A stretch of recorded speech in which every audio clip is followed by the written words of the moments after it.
Hey everybody, welcome to this week's live stream. I hope you're all doing great today. So we are going to be casting some 3D prints today. I've been printing, I needed to restock some stuff and I couldn't do the 3D printing while I had all the pigment stuff going on. It overtook everything in the shop. So finally got that stuff kind of put away and I needed to refresh some stuff. And then coming up at the end of the year, or I don't know, probably in after Halloween, let's say, I'll be doing the candy cane blanks. And so these are very similar to the candy cane blanks. They're a little bit stretched out more. The candy canes are a little bit tighter wrap, but that's what we're gonna do. So it's a very, very simple process. These are one of the simplest things to cast. So we'll go over to the overhead view. So basically what you wanna do is get yourself some PVC pipes, get your 3D models, and you just dump them in there, basically. I mean, it's not very tough. One of the cool things about this, though, you can get some really interesting looks. So, you know, let's see, I'm trying to think what other 3D print things. You know, you got like your honeycombs. I'm gonna go get one real quick to kind of show you that. Honeycombs act a little bit differently, but they're not that different. What else do I have? I've got a couple of like example things that I wanted to share. Kind of show you a couple different ways that you can use the 3D prints.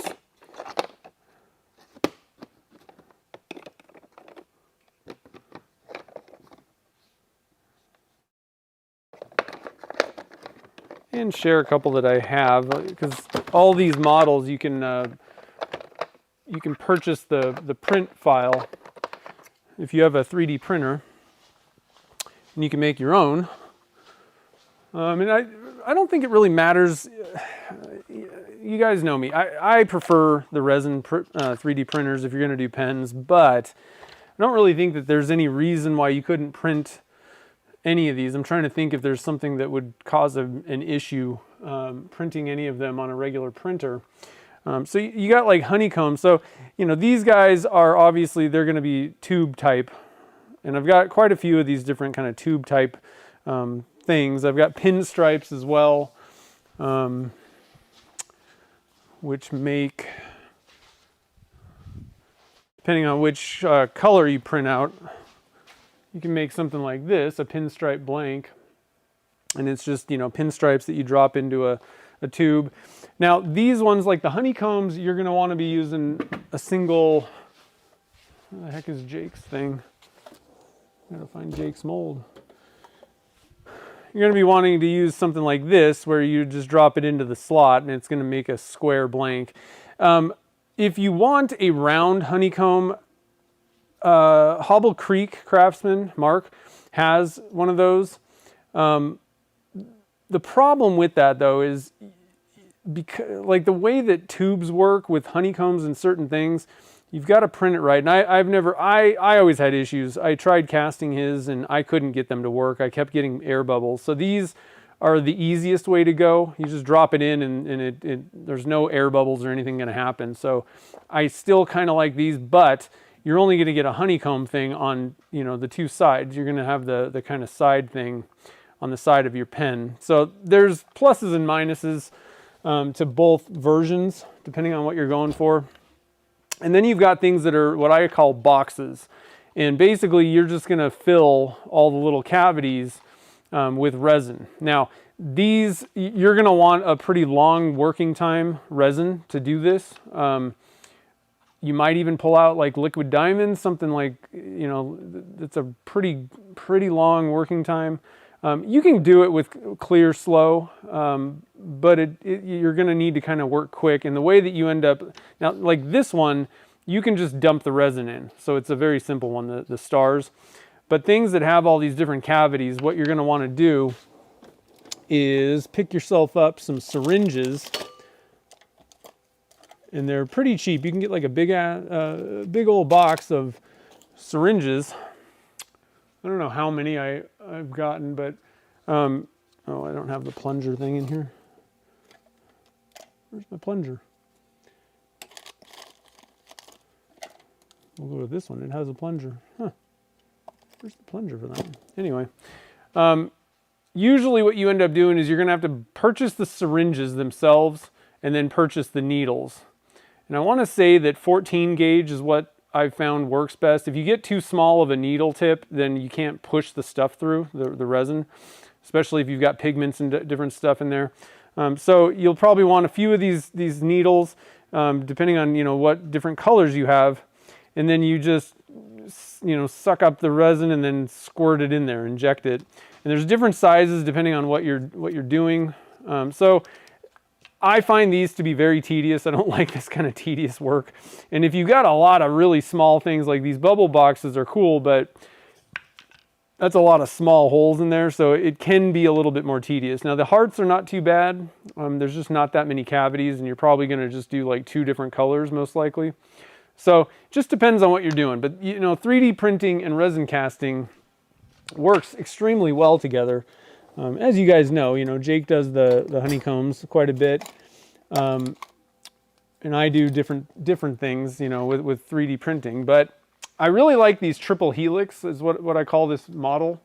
I really like the triple helix models because it really allows you to just do whatever. Like you can really just kind of have fun dumping resin, whatever colors you want. I've never gotten a bad one, they always look good.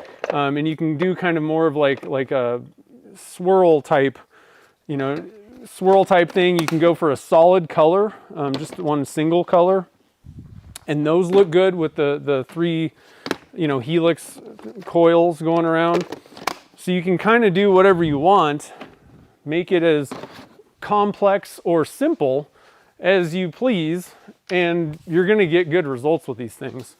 So, and then, like I said, I have candy canes that I make. I don't think I sell the model of that, but I've got one that's a little bit of a tighter spiral, and I use those for the candy canes. Either way, though, these work great too. There's just more stripes going on if you kind of condense the spiral. But you can also make candy cane blanks. You'd want to print this in red. I made the mistake. I was thinking, I'll just print it in white, and I don't know what I was thinking, white with red resin, and that looks okay, but it looks more like, I called those the North Pole blanks. They were actually messed up. You want the red stripes with white if you're going to make candy canes. So I'm going to go over to my website real quick. One thing I forgot to put, I'm going to do it after the stream ends, forgot to put a link to my 3D prints, because you can buy them all. These are if you have a 3D printer. I don't sell prints, like printed things. It's just way too much tedium. I don't like, I gotta be honest, guys, I don't really like doing 3D printing. It's a lot of work for me. It's not hard or anything like that. It ends up taking a lot of time. And when I gotta crank out blanks or do other stuff in the shop, I'm like, I'm washing prints and doing all this stuff. So I don't sell the actual prints, but I sell the print files. So if you have a 3D printer, you can print them. Now for some of these, they have pretty kind of fine details. So, you're gonna want, if you're gonna be using a filament style printer, you're gonna want to have your settings dialed, and it may take you a little bit to dial everything in and get, the kind of crisp lines. So that's another thing. The advantage to the resin 3D printers, they handle fine details extremely well. They're just way better at doing fine details. And most of the people that are making like, I don't even know what they are. They're like little tabletop games, but things that have extremely fine details, they all use resin printers. Now, we don't need super fine detail for like a honeycomb print or pinstripe blank. It's not that big of a deal, but some of these things have kind of, they're overhanging and doing all this weird stuff. And the way that 3D printing with resin works, it tends to work a little better because you don't have to have supports and all these things. The way that it works, it's a different style. So just a couple different things, couple things to note. My experience, I haven't printed any of my models on my Bamboo Lab or anything like that. I don't use that because, so I can't really help you with that, is what I'm saying. I just don't want to mess around with all those settings that you would need to do for all these different prints. The resin printers are a lot more like, it's more about, the settings are more about the resin. There's different types of resins, and really all you need to do is dial in your settings to the resin. That's it. You don't have to worry about the different models or different things that you're building. But you can orient things like those boxes. I found are better to orient. Typically, the way, if you actually get into the people that show you how to do resin 3D printing, most of them again are making like these little sculpture model things, and typically almost everybody's going to recommend that you use supports, pick them up off the print bed and tilt them on an angle, because it makes the printing work a lot better. For these though, I just print them straight up and down off the bed, the build plate. I don't mess around, because I don't want to take off a bunch of supports and all that stuff. And it works, but you're going to get more failures because there's like suction and things going on. So just, it depends on what you want to do. Do you want to deal with, you know, cutting off support structures and all that kind of stuff and setting them up? Or do you want to just have a few failures, clean the vat out and move on? Once you get your settings dialed, you're fine. Generally, you're not going to get that many problems once you figure out what the setting is for that resin. For the boxes though, they just generally work better, and I don't really care about taking off support structures on the outside of the box, so I orient them that way, where the support is under the box itself, and then they work really well. You can print them pretty fast and everything's good. You don't have that suction problem of you know, failures. It's oriented well, and it also drains really well that way. But for like trying to see, the honeycombs I actually print vertically. I use support, like a platform underneath on the bottom. So I'm just trying to give you guys, if anybody does the resin printing, some tips on how I do this stuff. I'm not saying it's right. It's just, it seems the most logical way to do it for me.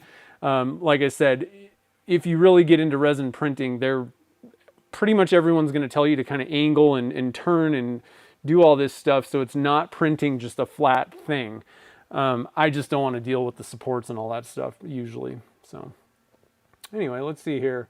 Let's see here. Jim's got these blanks too. Oh, the molds. Oh, the Jake blank molds. Yeah, they're good. They're very good. So I would probably not recommend using a silicone mold for this. Out of the box, my prints are built to fit into a 3/4 inch PVC pipe. They fit pretty tight, but with a little bit of room, a little wiggle room. You could shrink your print a little bit and get it to fit, and actually these might fit. So I'm just going to show you what I'm doing here. Like you could maybe get these, you know, the problem is silicone is kind of sticky-ish. You know, it's not like so super smooth like putting it into a piece of plastic. So you'd have to make it kind of small, and I don't think it's going to work as well with a silicone mold. You could try it if you want, but I think you're better off just not messing with the settings, you know, changing the size of this thing, and just dump it into a PVC pipe. You know, PVC is cheap, especially if you get just the white one. There's not really any reason to get clear necessarily.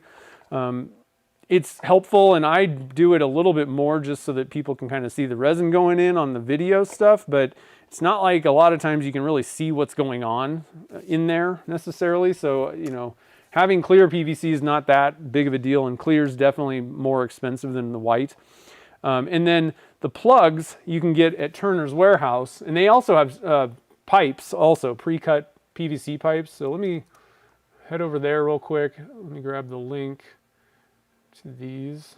I have the link already in the description for this stuff, for the PVC pipes and all that kind of stuff. I tried to link as many things as I could beforehand. It just slipped my mind to actually link the 3D prints. So let me go grab it. It's going to be an affiliate link to Turner's Warehouse. They help support the show through the affiliate links. So if you use this link and buy anything from them, I get a little kickback for referring you. So let's log in here. Hopefully it's not going to make me do a CAPTCHA thing. Taking forever, of course. pausing. So anyway, the plugs though are these red ones, and they're really nice. They leave a flat. They also have like a little point to give you like a centering. I mean, I don't know that it's going to be dead perfect centered, you know, and all this stuff if you're doing extremely fine detail stuff, but it is kind of nice. They have all those little doohickeys, and they work well. One tip I will give you guys if you're going to use any kind of plugs, silicone plugs in PVC. So there's that link. I highly recommend you pick up a deburring tool. Where's my deburring? And I actually have a better one, but it's set up with something different. But I want to kind of show you guys something real quick here. This one, yeah, that one's okay. So if you go buy PVC pipe and you cut it, thing is the inside rim, once you cut it, and I usually just cut it on the table saw, you get a nice clean cut. A bandsaw is going to leave probably a little bit more ragged cut, but it'll basically be the same. You're going to have a really quite sharp edge on the inside. So you want to pick up a deburring tool. The problem is, and I'll show you the problem. Oh, that one's actually good. I learned my lesson fairly early on. This one's probably jacked up, actually. No, that one is jacked up, but let me find a good example. What it ends up doing is cutting, kind of ripping your plug. So here's a good example. See how it's all marred up and jacked on the edge? That's from, oh geez, that's sharp. That's from shoving these things into sharp edged pipes. And so if you grab the deburring tool, it's super easy to use. You just go in there, takes 2 seconds. Let me get all the plastic stuff out of there. 2 seconds, and now I've got a nice rounded over rim. And these deburring tools are cheap, and you can use them for all kinds of different stuff. Now, when you shove these in, number one, they slide in easier, but they are not going to just wreck your silicone plugs, which I didn't realize when I first started using them. But like I said, very simple tool. It looks kind of funny, and I don't have a whole lot of like experience with these tools, but it's got a very sharp razor edge, and there's nothing to it. You just do that, and now we've got a pretty good edge.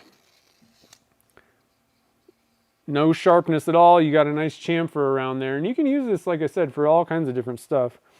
And I have a link to these. I got a good one that I'm linking to on Amazon. It's better than this. I actually bought this and then replaced it with a metal one, and I don't know where my metal one is offhand. But this one's a lot better, and it's still only 15 bucks. So, and it comes with a bunch of different tips for these. I don't think you're going to wear out the tip or anything, or it's going to take a lot of PVC pipe deburring to have to replace it, but that's on Amazon. So lots of little tips and things that I wanted to share ahead of time before we get going.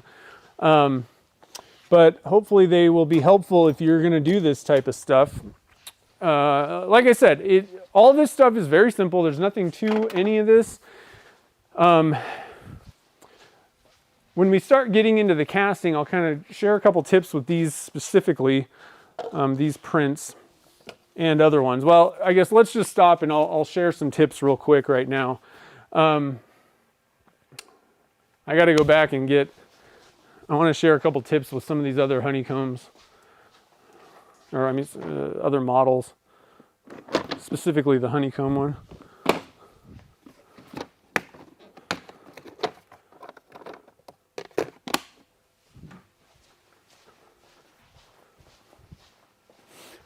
So one thing to keep in mind is trapping air, okay? The way that I do these, I pour my resin in and then I drop my thing on top, and any air is going to be pushed out of the cells of the honeycomb. Now, you can put it in there and dump resin over that, and it'll work, and especially if you're trying to do like color swirl stuff, that's probably going to be a better way to do it without it moving a bunch. Because the minute that you drop this thing in, it's going to start kind of pushing and, you know, moving that resin around a little bit more. So you're going to get a better kind of multiple color thing if you drop the thing in, you know, drop the print in first and then pour on top of it. But there is a little bit of a chance of getting air trapped. And the problem with air being like trapped, if there's like a pocket of air, it's not a bubble, the pressure pot's not going to do anything about that. So especially, and I think this really comes in if you are pouring it pretty thick or have a thick resin, that's where you're going to really run into issues with that. So you're kind of better off dropping the print onto the resin. So for like single color, I make a blank called Honeybee, and it's just like a honey looking resin, you know, gold. It's a single color, I don't care. You know, just drop it on top. If you're just doing single colors on these things, I really recommend dropping it down into the resin so you just don't even have to worry about air pockets at all. Now, for these triple helix, that's the name of this one. For these guys, you could do it one of two ways. You can either pour your resin in and then drop it in. Again, if you're doing like a single color, that's what I would recommend, just to make sure, because the thing is, you've got a tube in the middle, okay? And that's where you could run into some issues. Now, luckily, you're gonna probably drill that out if you're doing a kit, but, or either way, I guess, even if you're doing a, you know, like a cap or something. But there are areas where you're not actually drilling out if you're doing a bespoke pen. So just keep that in mind. But if you're gonna do multiple colors, then this is a case where I just drop the thing in and then pour the resin. That way you can kind of stack and layer, and what ends up happening is the resin kind of can go in different little channels and all that stuff, and you get some really cool effects. But if you're doing one color, definitely just drop it in. Same thing with the pinstripe blanks. I highly recommend dropping those in on top of the resin. There's a lot of little fins, a lot of like little areas where air can kind of get bunched up, and if you don't drop it in, if you just try and pour resin on top of it, you're most likely going to get some areas where there's like an air pocket, an air bubble, that kind of thing. So here's the pinstripe blank. The other reason for highly recommending dropping this in is I've actually shrunk the hole. That way people, if you're doing slim lines, this was the problem. I had a much bigger hole before.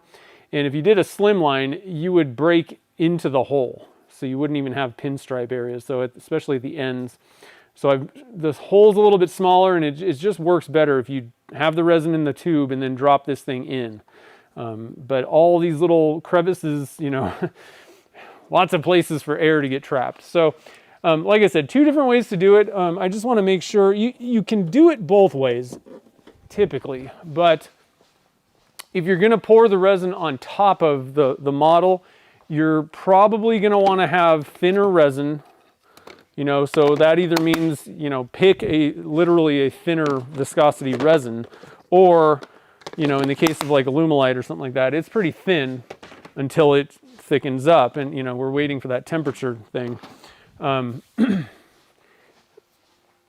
That makes it difficult because you really want to pour it when it's thin, but when you pour it thin, the colors bleed more, right? So it's kind of a tightrope act if you're going to dump it on top. Otherwise, you can kind of get away with it, like the resin can be thicker, but letting it kind of sink down into it.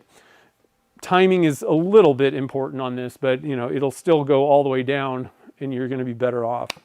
So let me stop real quick here and see if there's any questions. I've talked a lot, sorry. So,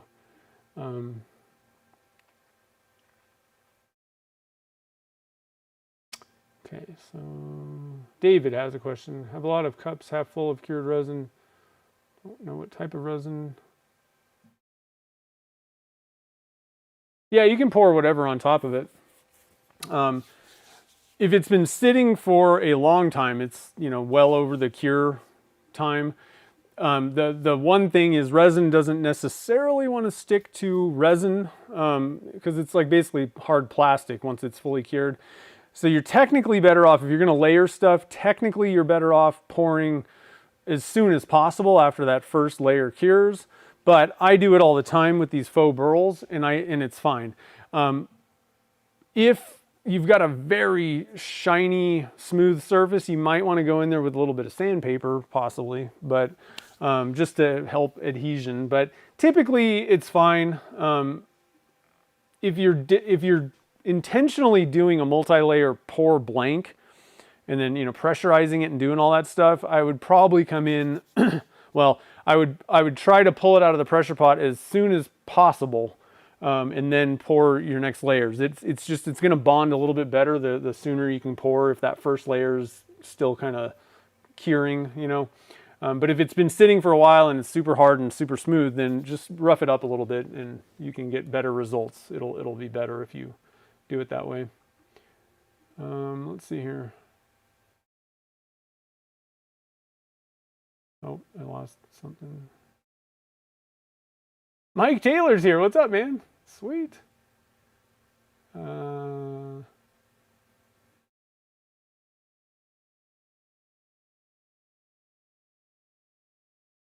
then Mike Johnson's got a question. What software do you use? I don't design. I don't do any of that stuff. If you want to do that, I would probably recommend, this is why I don't do it, because you either use a program like Tinkercad, which is okay, but it's very limited. So Tinkercad's free and you can use it and you can design pretty simple stuff, but you just don't really have a lot of control. So if you're doing very specific things, I don't think Tinkercad's going to be great. Then there's like the other spectrum of things, and that's Fusion, Autodesk Fusion. And they do have a free version of that you can use. And I actually designed the honeycomb myself, and that's what I use. The problem is, it's like saying, what do you use to design your like, like what is it, like a graphic artist design with? You're gonna say like Photoshop and or Illustrator, and to tell somebody that maybe doesn't really have a lot of computer skills or definitely has never used those programs before, they're huge. Like you can get a PhD in like Illustrator or Photoshop. Same thing with Fusion. So if you want to learn that stuff, Autodesk Fusion is excellent. It's a very powerful, people like professionals use Fusion. Okay, so and it's free. You can use it if you're a hobbyist. That was the other issue for me, is I was going to be selling these things, and there's more of a commercial aspect to it, and technically they don't want commercial uses being done with the free version. So I just said screw it, and I outsourced it to somebody that can do 3D design. And you can find people that do design work, like on Fiverr and all kinds of other places. So it depends on how complicated the thing that you want to make is. If it's super complicated, I would just pay somebody to design it for you, and then you deal with the 3D printing aspect of it. That's what I would recommend. If you want to play with it though, like I said, Tinkercad's simple, more simple, but limited. And Fusion is very robust. It'll do anything you want it to, but it's tough to learn. There's a lot to learn. So, riff raff present. I love it. Let's see here. It keeps moving around on me. Yeah, and there's a ton of 3D design tools. Autodesk Fusion, the thing about it is there's a ton of support, like YouTube videos and all that kind of stuff, instructional things on YouTube for Autodesk for sure. That's why I chose it. It was easy to find information. But regardless, you're gonna have to put time into it. And the problem was, what I would do is I would hyper focus and learn how to do, whatever to make honeycomb. And then months, like 6 months would go by before I needed to use it again or like make a change or do something. I don't remember anything. So that's the tough thing for me. If I'm not going to be using something, like weekly, like there's almost no point in learning it. Just pay somebody that knows what they're doing and you're better off. So anyway, let's get to casting. Let's do some casting, guys. Oh, one other thing in the description of the video, and I don't have the links, I'd have to kind of go and dig, but in the video links, the description of the video, I have finally my links to the 3D printing tools that I use. So it's got like the 3D printers and all these doohickeys and things that I use for the resin. It's specifically for resin 3D printing. And then I also have one for resin casting, random stuff that I get on Amazon. And then another one for like polishing stuff. I thought that was something that might be useful, like the sanding and polishing for resin. Not a lot of links in there, and you guys know pretty much what I use. It's like, I'm trying to think. It's just the sandpaper right now. And then I also found, this is kind of, we'll talk about it next week. I haven't used them yet. I found some little disposable wipe things that they're like a little microfiber cleaning cloth that are already in a pretty small little doohickey, and it's kind of like tissues. It's got a little box. And I was thinking like these might be really good for applying magic juice. So I want to try them. They're going to be non-scratch, so we know that they're not scratching. They won't scratch the plastic. But they're already in a small form. You don't have to deal with like little fuzzies and all that stuff if you cut microfiber towels. I don't know. So we'll give them a shot and see how we feel about them. They were relatively inexpensive. I want to say they were like $12 for like 100. I mean, they're not cheap, but $12 is, depending. So anyway, let's get to casting. So I didn't think of any colors. So if anybody has any color ideas that they want to toss in, we're going to do 2 batches. So you can, if you want to super chat, you can super chat and grab a color for these. If not, I'll just pick some random colors and we'll throw it together. We're going to do 6 and 6. So 2 different batches. So we can put quite a few different colors together. One other thing that I wanted to mention, I did finally get my resin in. It took a tour of the country to get here, but I got it in, and I gotta be honest, guys, the results are a little bit inconclusive. The temperature has gone down, and I'm actually getting better results with the old resin now. So I don't know. I don't know what the problem was, honestly. But I think my resin's okay. I think that it just was sick and tired of warm temperatures. It's still not cold, cool. It's still, creeping up towards 80 in the shop, and then it's probably next week is going to be hotter, which I don't like, but I think the problem was I needed to go to a higher temperature. So I was like, the results that I was getting seemed to be like I was pouring too early, which I think is what the case was. I don't know. Shut up and take my money. One thing that I was talking to Chad about this, one thing that I didn't really think about, I don't know if it's a problem or not. This could have factored into why I was getting weird results though. If you're going to chill your resin, so like let's say, especially if you're just putting it in like a normal refrigerator and it's dropping down to like 40 or something, 45, whatever I don't know what normal refrigerators stay at, but somewhere in that neighborhood, I think. If you take out a 40-degree item and then stick it in 85-degree temperatures, you can get condensation even on the inside of a sealed jug.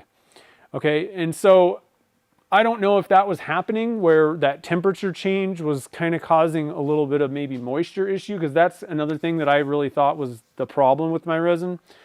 That could cause an issue, and I've never had that issue with Alumilite Clear Slow in the past because I've never refrigerated it. But I don't know. I mean, it was only the lowest temperature that I was keeping it was like 55, but that's a 30-degree temperature change. The one thing is, I think you're really going to run into a problem if you take out a very cold jug of resin and then let it fully warm up to your shop temperature, like if it's over 80, I think you're going to run into problems at that point. But I would just take it out, dump my resin in the cup, and then put it back. So I don't really know if condensation inside the jug was really a problem. I didn't notice any. However, Alumilite Clear and Clear Slow are extremely, any urethane resin is extremely finicky when it comes to moisture. So I don't know. I don't know what the problem was, but and I'm not entirely certain if I'm not entirely certain if I'm getting better results. I've got some blanks that I poured. I got to do test turning to see the results today, but things appeared to be better when I was casting them. But like I said, I did go to a higher temperature, and they seem to turn out, I don't know, pouring seemed better than it was. But it was also, you know, a good 10 degrees cooler in the shop. So I don't know. I don't know, guys.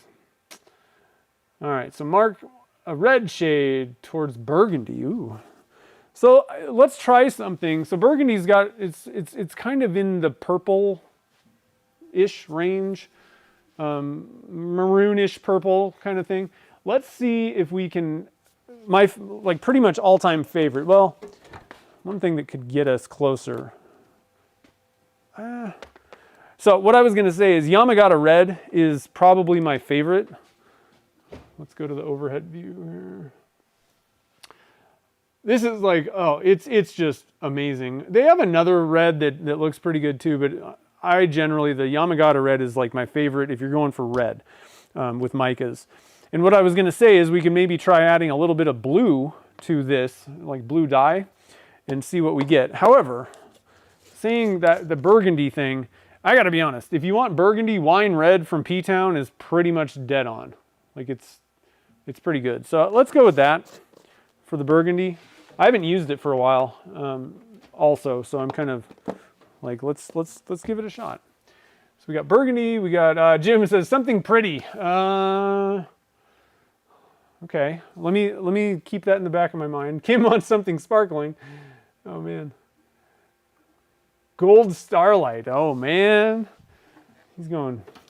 Now I will say, the way that I'm going to do this is I'm going to dump it in, and putting thick chunky glitter may not, it may get a little bit bunched up. I'm not worried about it. I think it's fine, but another thing you could do is just fill a little bit at the bottom, dump it in, and then, you know, but we'd have a pretty big chunk of gold. So there's different ways to handle that. I'm not sure. I don't think I've done like Starlight glitter, which is a pretty chunky glitter, this way. So let's see what happens. I'm not sure. Let's see here. Chicken egg blue. Chicken egg. I don't know if I have chicken egg blue. I got robin egg blue. Sparkle is a color. Yeah, I got some sparkle. We can do some, let's see, sparkle.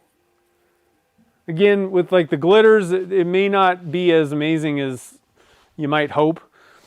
Pearls generally work pretty well, and I think also your kind of standard colors as well, but like the, not standard, but like your liquid pigments is what I meant. So Jamie, do you want the robin egg blue? Is that what you wanted? And the pigments may be a little bit thicker. They may go a little, I'm finding that these pigments can be a little thicker when you're pouring them down into things like this. I'm not worried about it. It's not a big deal, but just to let you know that compared to micas, this will move slower through the thing. Let's see, sparkly.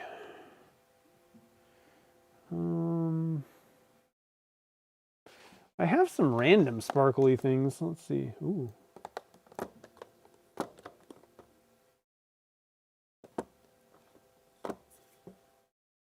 So let's see here. We wanted, let's see. Sparkle. Kim wanted something sparkling. So we got a lot of sparkle going on. I'm thinking that's definitely sparkly. And then we can do, let's see. There is a macro sparkle. So I think that might be the best shot. And this stuff's pretty cool. It's definitely sparkly. So I think that if you wanted a color that is sparkle, this is probably the one. For Kim, I thought, let's try this sparkly stuff. It's like a peacock metallic flake. And these are pretty small, so like they should go through. I might add a little bit of something to that, but so this definitely might be a pen where there may be some color or like see-through kind of areas here and there. So it's probably going to be a paint the tube situation. So let's see here. Jamie. How does one thin Alumilite dye? You can add a little bit of, so whatever resin you're using, so you know, in this case, Alumilite Clear Slow. I would probably do this if you only ever use one resin, then I wouldn't worry about this. But if you don't, only like if you sometimes switch resins, especially if you're switching from like an epoxy to a urethane, like deep pour sometimes or something like that, or Amazing Clear Cast or liquid diamonds, and sometimes, you know, half the time you use Alumilite Clear. What I would do is I would grab yourself some bottles, grab a bottle, maybe not this big, but you know, some sort of a clear empty bottle, get a cap. And what you can do is add a little bit of the, if you're doing Alumilite Clear, add a little bit of the Part A to it. And go slow. Don't add a lot. Do it, you know, you'll want to grab like a little eyedropper type thing or syringe and just add a little bit, or, you know, just add a few drops into the bottle. Try to maybe even figure out like a ratio of maybe weight. Don't go over like definitely don't go over like 5% by weight or something like that. I don't have experience with this. I've never done that, but I would put like, I'm trying to think, like I've never done this before. What I would probably do first off is grab a fairly small little kind of cup thing of some sort. You'd be better off if you had plastic. If you can find these little 2 ounce, I think these are 2 ounce guys, something like this, or even metal would work. I probably wouldn't recommend using a paper cup for this. You may lose more of it. But I would fill up your cup, whatever you're using, with some amount of, you know, and I would probably weigh it. It is probably the best way to go. Fill it to, you know, whatever, halfway or something like that, 30 milliliters. Weigh it, and then on the scale, grab your Alumilite Clear Slow, or you know, whatever it is, whatever your resin is, the thinner part of the two. Well, not the okay. So this is very important. Okay, when you're dealing with a 2-part resin, you know, casting resin, you're going to have many of them say Part A or Part B or whatever. Read the label and figure out whichever one is the resin, as opposed to the hardener. Okay, you want to use the resin. And in Alumilite Clear or Clear Slow, that's going to be the Part A. And then what you want to do is just, like I said, add a little bit, but don't, you know, try to get to the viscosity that you want of the dye. But I really wouldn't go, like, try to get there as quick as possible with as little adding of resin to the dye as possible. Just to make things good. Now, you probably can get away with, if you make a dye and put some Alumilite Clear A in it, you could probably put that into an epoxy. It'll probably work because it's such a small amount, but I would kind of recommend not doing that. That's why I think it's better to have a clearly labeled, this is my thinned out stuff and it's made with Alumilite Clear resin, you know. And if you need to do something with a different resin, then add Part A, or, you know, not, so don't rely on Part A. Part A means nothing. That's just one of two sides. They could call it Part X. Make sure to read the label and know which one is the resin out of the two parts, okay? Not the hardener. The hardener tends to like kind of cure and it does things. The Part B hardens or crusts up in your jugs with Alumilite Clear. It reacts to things, right? The resin part, generally that stuff's fine. It's never really typically going to really go bad or do anything weird. It may yellow, but it's not going to really go bad. So hopefully that helps. It was kind of in depth. Ice cream for Gretchen.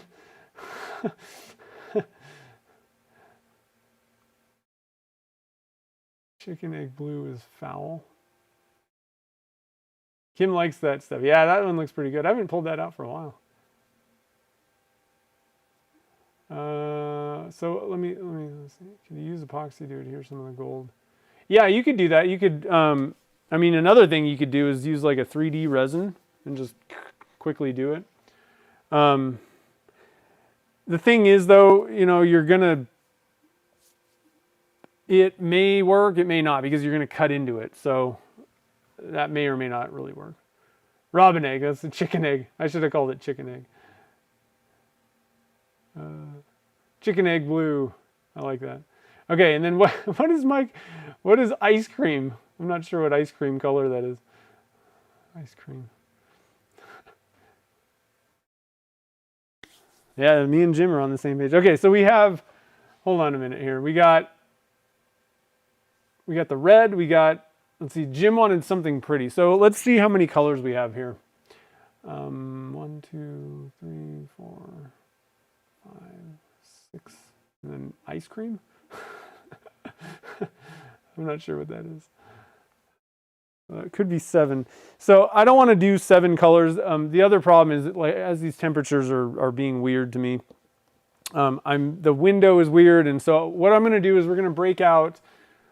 I think we're going to do, let's see, so what are the first 3 colors? Red, pretty, and sparkle. Let's do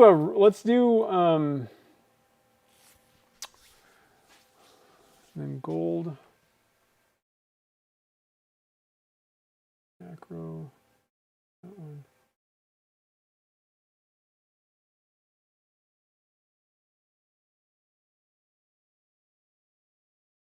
Let's do the first 3 colors. Let's do red. We'll do that peacock. That might be kind of fun. And then let's put also something pretty.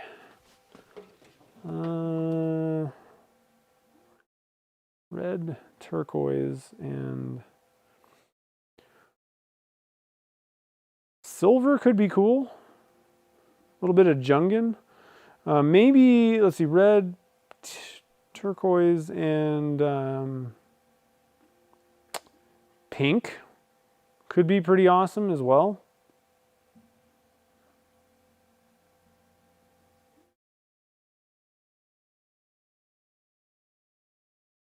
Be a little bit close to that red, but I'm just looking at all the different colors I have.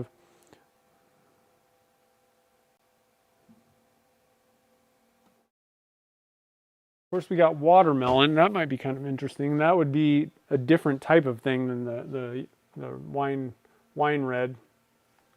So let me write down some notes here real quick, so I don't miss any colors. So we got wine red,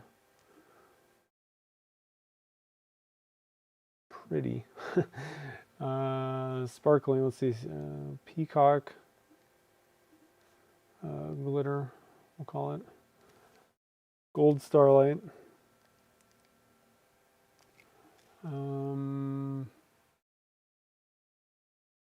Macro sparkle. And we got robin egg. And we got ice cream.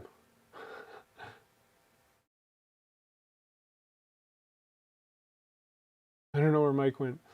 I need to know what ice cream is.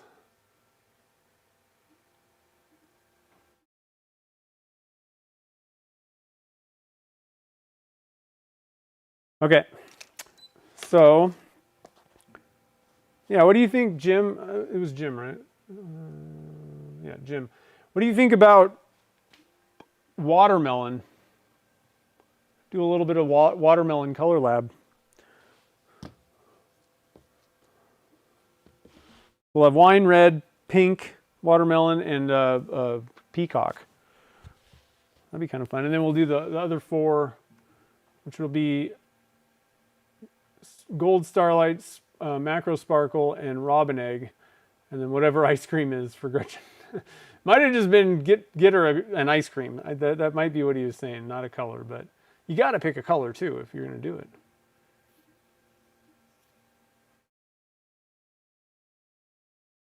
What flavor ice cream? Yeah, I know. You know, one of my favorites is pralines and cream. We could go for like a caramel color, like a bronze. That'd be kind of fun. Okay, so let's move these guys over out of the way real quick here. So one other thing before, if you're going to use PVC, I don't have another thing on the right thing.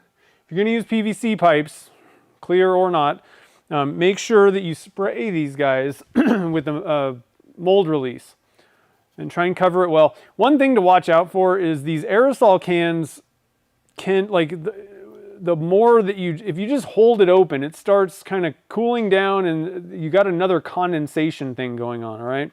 So I just kind of, you know, whatever, spray it, like hit it a few times, and I do it from both ends, and generally that's going to be enough. What I would recommend though is to let the pipes sit for a little bit. Like, don't spray them and then pour resin in right away. Like, let them sit for a little bit so that if it did come out cold, you don't have any kind of weird condensation things going on. And it's better to not just drip it out of there. The resin, it's not good. So just give it a good coating. Maybe, you know, worst case scenario, spray it like twice, but small bursts, like kind of quickly. And watch out for like drips and stuff like that, because I've seen it can basically, I think it kind of has like moisture in it, coming out of that can and coming out cold, coming into a hotter environment. So just be careful about that, okay? And then you always want to make sure that you plug your tubes before you start pouring resin in, because I found that out the hard way. Where's it going? It's not filling. That was almost as good as where'd my casting go? The pressure pot ate it. So for this one, we're just going to dump them in, like I said. These don't. Oh, that's kind of. I might grab it. Huh. Might grab a different pipe. Wow, these are tight. What's going on here? Yeah. Okay, we're going to get different pipes because I don't like that. What can happen sometimes is your pipes can actually bend. They may be bent already, or they may get bent. What I think is happening is the resin cures and it heats up and it can like warp your tube. Okay, so these guys fit. So I'm actually just gonna chuck these two tubes because they are warped and I don't want to mess with them. I'm going to go off screen over here. I don't want to be spraying this mold release by these prints. Then we're going to get a problem with the resin adhering to it. So I'm going way over here. I don't want it anywhere near anything that I might need to cast later. I'm going to go out of my little shop area.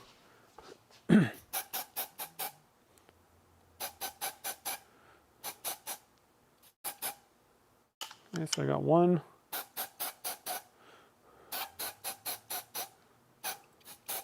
Okay.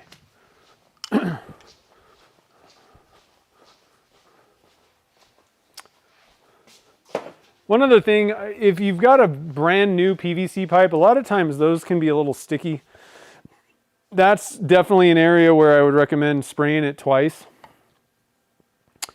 And giving it a decent dollop of spray, let's say. That first one can be a little bit sticky when you're demolding them. Pretty much once you start going, if you're casting fairly, if it's not fully drying out, like it's not been sitting for months, usually it retains a little bit of that mold release on the sides. And so they tend to, as time goes on, be less sticky, I find, as long as you're spraying them every time. And this is a case where you want to spray it every single time, for sure. No questions. Like, if you don't spray it, it's going to get stuck in there, and you're probably going to have to like turn it off or cut it or something. Yeah, I forgot the plugs. It was pretty good.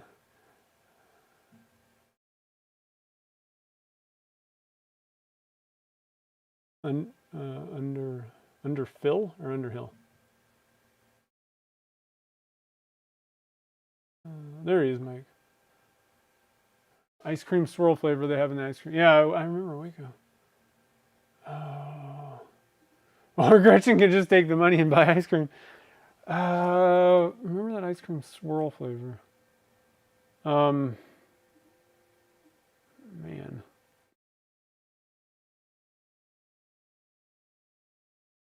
I can't picture it offhand. I remember it. I just can't picture what colors they were.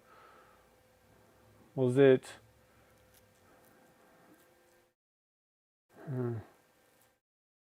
We could do like a, let me know what colors it was.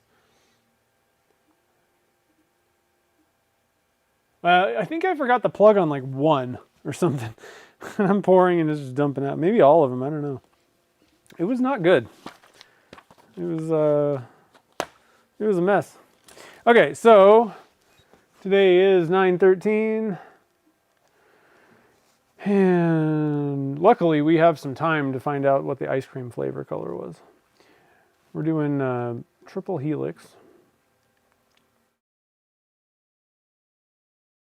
Number 1 we're doing, so let's see, if I remember, these take like, depends, so you're adding a bunch of stuff. So like if we were just filling a tube, I want to say it'd be like 100 grams, that seems like a lot, 50 grams or so, 60.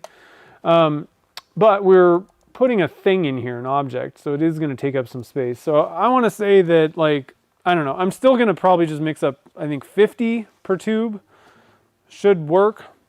Hold on a minute, I might be able to, I'm going to have to like do a search real quick here. I don't think that I would well, okay, some people may recommend it. I wouldn't mess with canola oil or other weird things. I would grab something that is meant to be used with resin, just to ensure that you don't have any issues. You can do whatever you want to do. I'm not doing that. It just, like, move kind of light brown and white.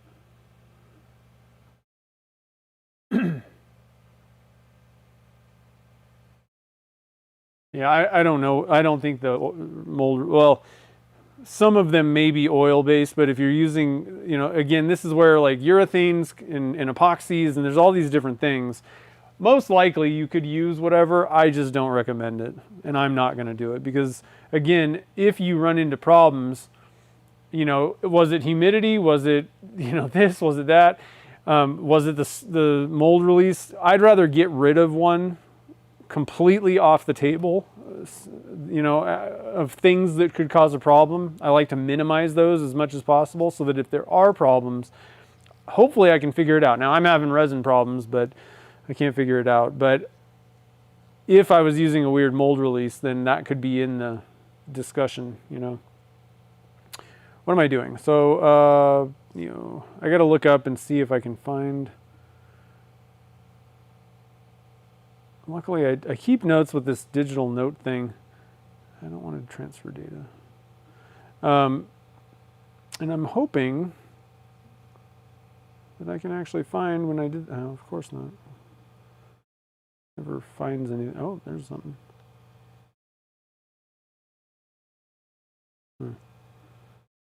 Oh, that's a good idea. I can just do it that way. Oh, 60. All right, so it looks like I'm going to try 60 on the first round.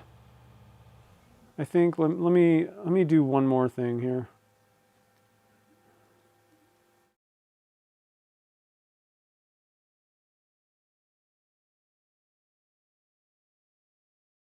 That's not what I want to do. I'm going to do this.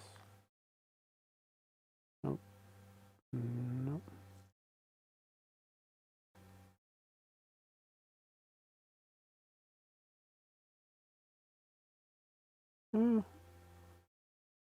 I don't know. I think I can get away with, I think I can do 50 for these. Let's try, well, I do have a few different colors and it may be kind of chunky. Let's just do 60 and see how much we have left over. How about that? So we got 60 times 6. It's going to be 360 total.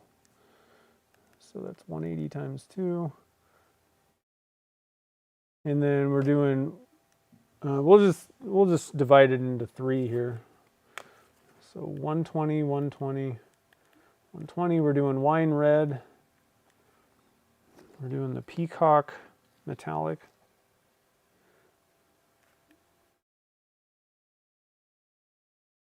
That's a metallic flake. And we're doing watermelon.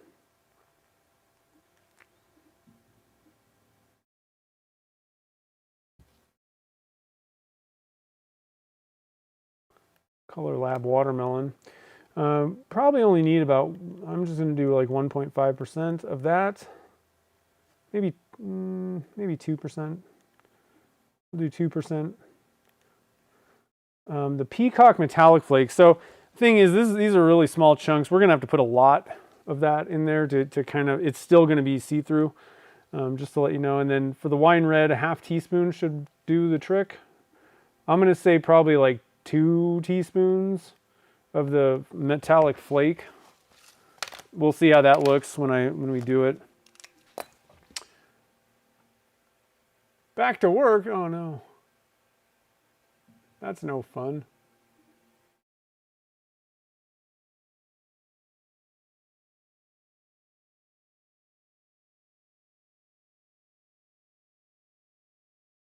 Mike Clark, how's it going? All's pretty good. Moo cow light brown and white. Yeah, so let's do for Mike, let's do a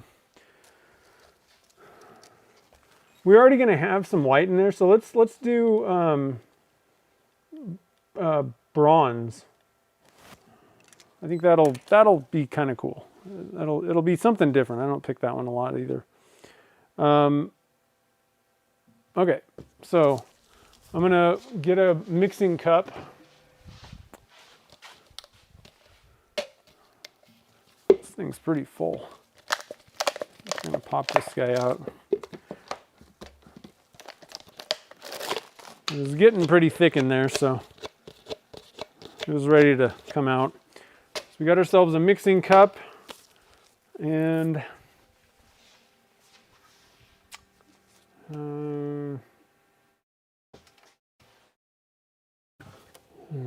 let's go with the new resin.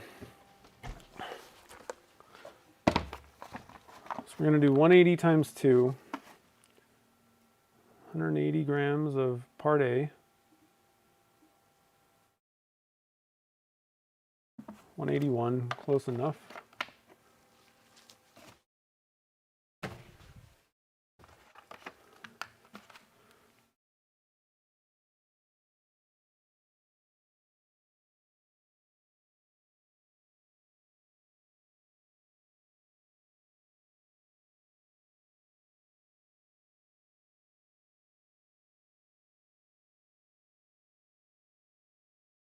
Okay.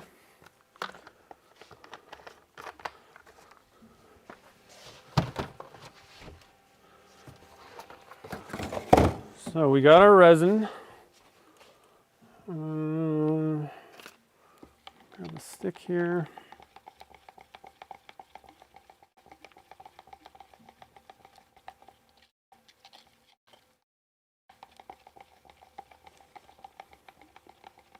So again, I'm going to be pouring it down into the tube, and it's going to have to go through all these little channels and things, right? It's not very tight, you know, it's not that big of a deal, but you're really not going to want to wait until the resin's super thick doing something like this. You want to keep it a little bit on the thinner side. You know, you're not going to be mixing it or doing anything like that. It's going to kind of mix around itself, but it's really interesting depending on where the resin falls. You've got pouring from the top, you've got, you know, a middle hole, which that's just going to be probably turned away most likely, but you've got all, you know, 2 different channels that this thing can go, well, three different channels that this can end up going in, and it's going to kind of go around and do different stuff just by pouring it onto this thing. So it's kind of a cool, you don't have to do much, you know, like you get variation just because of the way that the Helix thing works. You're going to get different chunky areas without even thinking about it. Just pour the resin in, you don't have to think about it really. One thing to also note is you're really not going to be able to get like one color all the way down in this channel. It's just not going to work. It's not dead tight around the edge of the tube, so there's a little room for like leakage, let's say. So just be aware of that. That's probably not going to happen. think I've tried and it just doesn't work because there's gaps. But you want to have those gaps, otherwise things are probably not going to work too well. Oh, thanks, Mike. I appreciate it.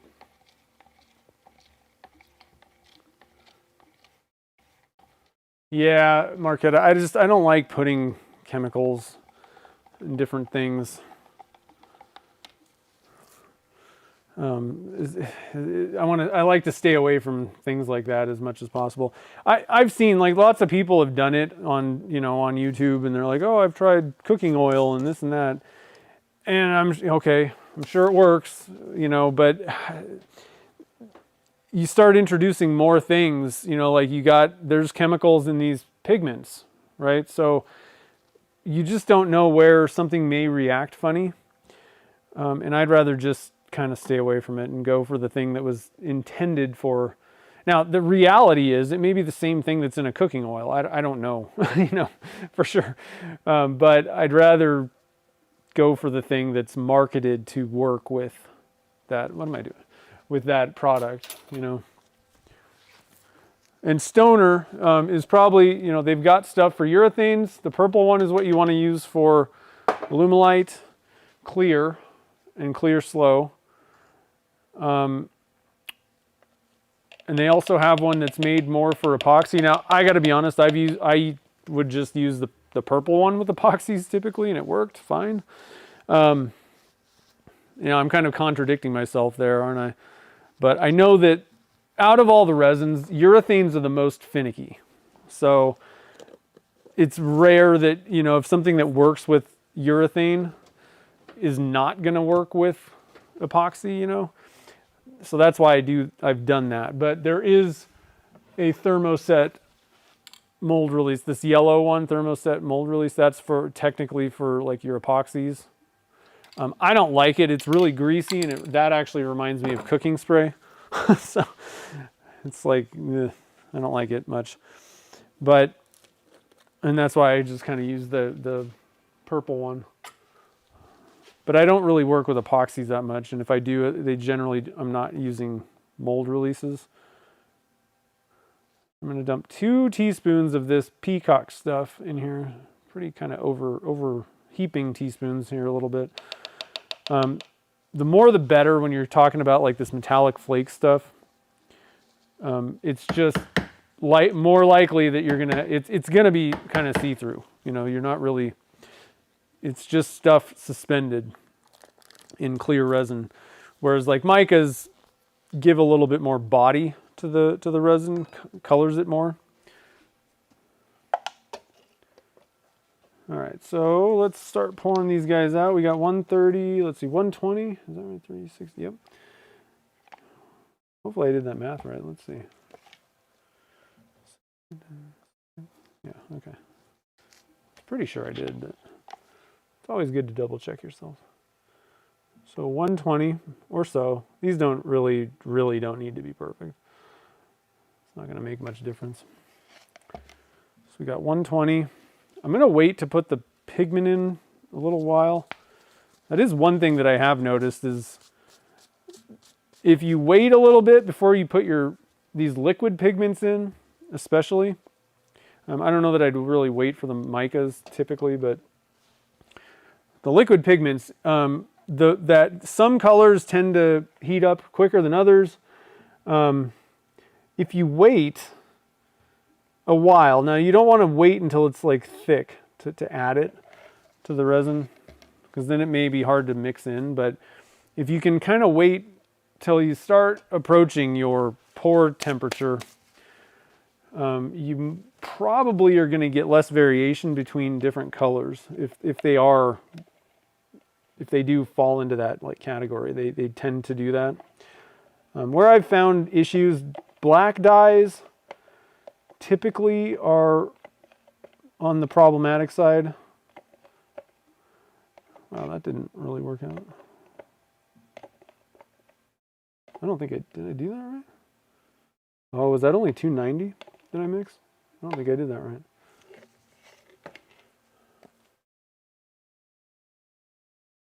No, that was right, huh? Oh, I didn't add extra. If you're gonna just split something in half, you know, so we needed 360 grams. I usually add like 10 more grams because there's gonna be stuff left over in the cup, and you're not gonna get 3 equal. You know, you're not gonna get it all out of there. So I think we should be okay though. That's fine. And it worked out pretty well. If I'm gonna have less resin, I'd rather have it with this peacock stuff. All right, so let's mix this stuff up.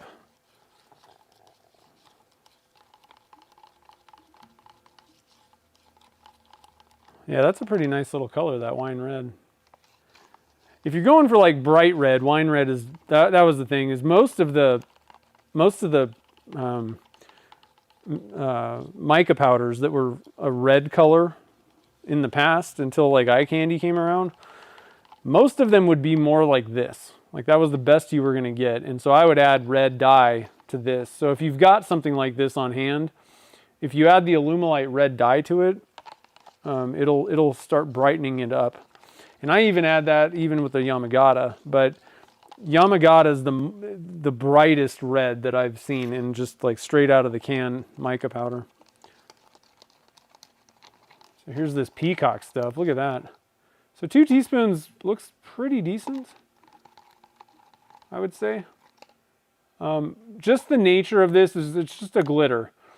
You're gonna probably have areas where there's little gaps. So we're definitely gonna wanna paint the tubes on these, but it should be okay. So I'm gonna look at what the temperature is in the cup here. So it's at about 90. I'm gonna wait till about 95. See how I feel about things. And then another thing, again, I want to kind of keep an eye on the viscosity of this stuff. Like how thick, how easy is this stuff running off the stick? You know, I don't want to be waiting until it's 120 degrees. I'm thinking like 100, maybe 105. Something like that. Boxer briefs. I like that, that's fun.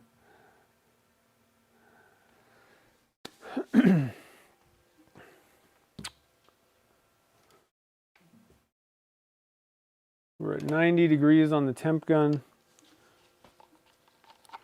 See what these guys are reading. 92. 91 there. Reds, I find, even in the mica powders, oftentimes will tend to be a little bit hot. They will heat up faster, it seems like. I don't really know why. So, and it just kind of depends. I don't know. I really, sometimes I'll still get thrown for a loop and I'm like, oh, that one heated up faster. And I don't exactly know what the reason may be sometimes.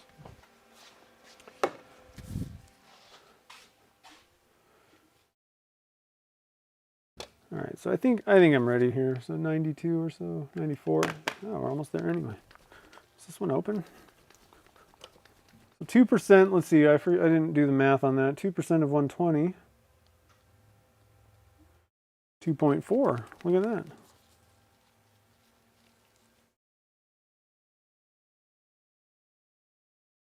Ah, 2.5, close enough.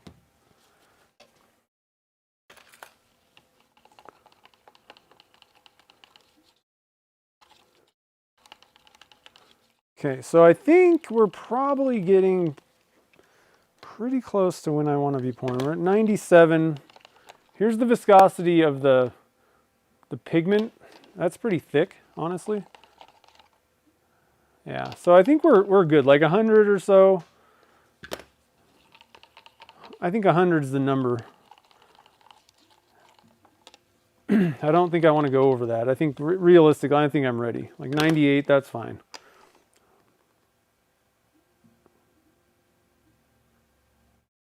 The other thing is this takes a little bit longer because you're not just kind of dumping it around.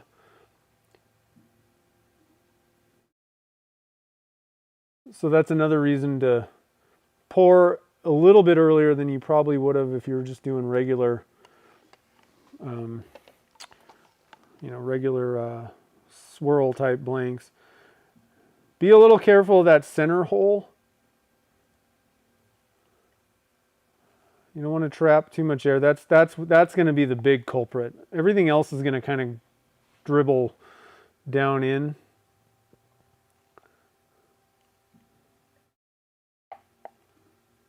I'm not really doing a very good job of caring about that thing, but I'm just kind of dumping on it. That's okay. Oh man, look at that stuff. That's gonna be fun. Now you could, one thing you could do with these, if you had different colors like this, you could just do like pour half, like let's say you wanted to do like 2 colors. You could pour like 1 color down in, like before you even drop the tube in, or, the 3D print thing. Pour half your, the first color in, drop your tube down in there, and then, yeah, I probably should have started pouring this at like 95 because I'm going so slow. Takes a while, you know what I mean? Whoa, I got a little excited there. I like this pink and turquoise though, or teal, whatever, peacock.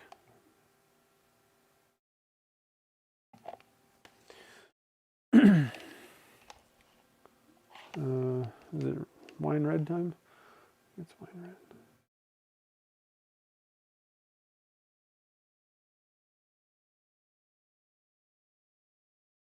And I'll show you a little trick at the end that can kind of help things out a little bit if you're noticing like there's kind of gaps or any areas that don't seem to be filled. I guess that is one advantage to the clear tubes. You can kind of see what's going on in the cup, and sometimes that may actually kind of save your bacon.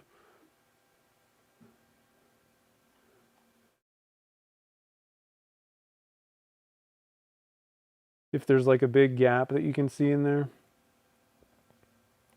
And another thing is I recommend overfilling these. So don't just kind of go sort of to the top, like fill it to the top of the print. I mean, fill it up. Get it way, try and get above the 3D print itself with the resin.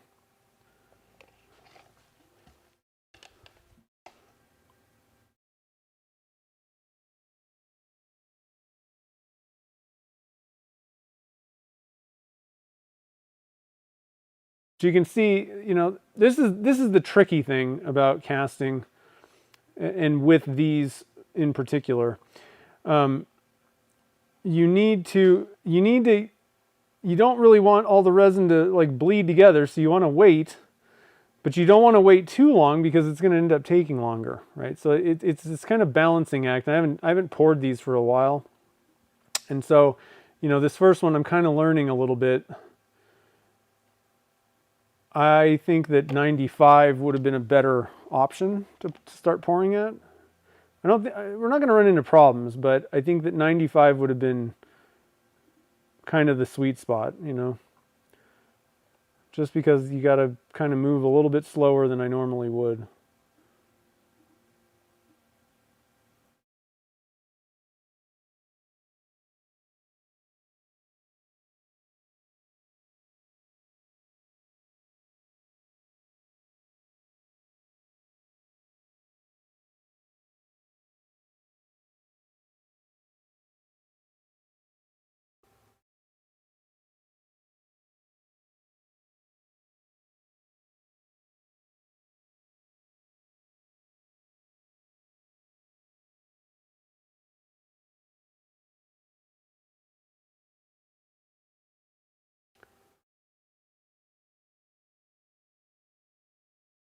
Now you might be noticing there's little air bubbles just keep kind of coming up here.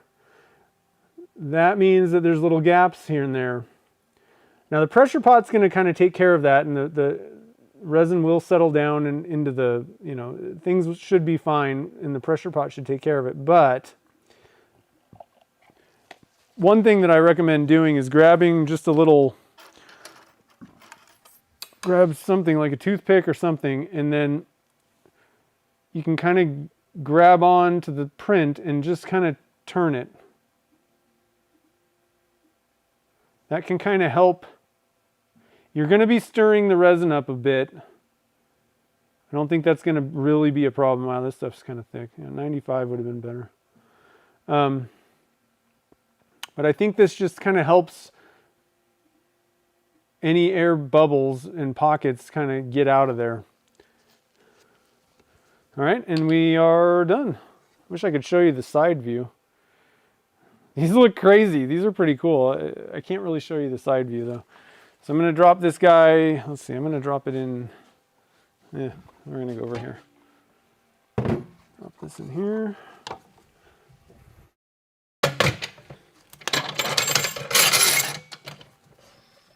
And just for context, I don't know that the temperature, I don't think I would worry about the temperature number that I'm pouring at and try to use it in your shop. I don't think it's terribly wrong or anything like that for a lot of things, but I just pulled that resin out of the refrigerator thing. So it was being stored at 60. My shop is 76 and I poured at 105, at about 98. Okay, so all those factors probably are not what your shop environment is like. So just be kind of aware of that. If your resin is, if your shop is something like, well, if your resin's sitting out room temperature and you're like somewhere around 70, 72 in your shop, then you know you're probably good to pour at about the same temperature, like 95. That's probably fairly reasonable. But you know, you can't really just rely on estimates and all that stuff. Like you really need to just kind of do some examples in your own shop and try some different things out so that you can find the right temperature for your environment, because it does change. And that's been the problem. That's always the problem I have in the summer. Things change, the temperature gets hot, and it just wrecks everything that I am doing. And I think this year I even had some other issues going on that also didn't help much. So if you can keep your temperature in your shop fairly consistent, within like 5 or 10 degrees, let's say, all year, man, you are set. Your life is going to be easy, because once you find the number, it's really not going to vary that much.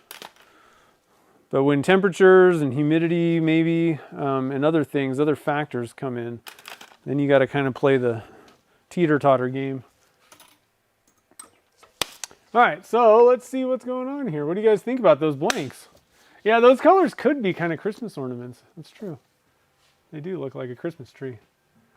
Could have thrown some green in there. That would have been cool. Let's see here. So, one other thing that I wanted to mention. So last week I was like, oh, there's something weird going on. I seemed to have turned my blank down thinner than the kit, the element kit. And I was like, Chad, are these the same as Sierra's? It was the bushings. Like they were like significantly off. Obviously. I mean, it's kind of obvious.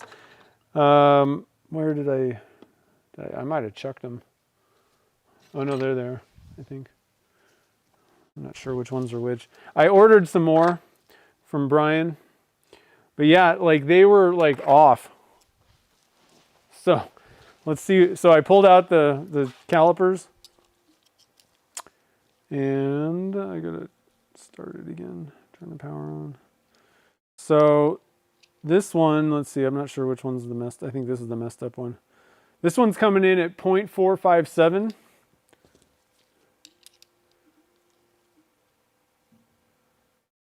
That one's 4.7.